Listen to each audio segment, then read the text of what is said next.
জীবনের প্রতিটা মুহূর্ত যেন যুদ্ধক্ষেত্রের মতো। সকালে ঘুম থেকে উঠেই শুরু হয় লড়াই, নিজের সাথে, সময়ের সাথে, সমাজের সাথে, কখনো ভালোবাসার মানুষের অবহেলার সাথে।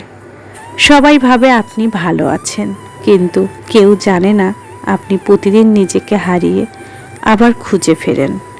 কেউ জানে না আপনার হাসির আড়ালে কতটা কান্না লুকানো, কতটা ভাঙ্গা মন লুকিয়ে রাখেন বুকের ভেতর। যেখানে ছোট্ট একটা ভালোবাসা পাওয়ার জন্য যুদ্ধ করতে হয় জীবনের সাথে, শুধু টিকে থাকার নয়, প্রতিটা নিঃশ্বাসে যেন বেঁচে থাকার প্রমাণ দিতে হয়। আসলে আমরা কেউ সহজে বেঁচে নেই, আমরা প্রতিদিন বাঁচার অভিনয়ে অভ্যস্ত হয়ে গেছি। জীবনের প্রতিটি মুহূর্তে জিতি না হয়তো, তবু লড়াই থেমে থাকে না।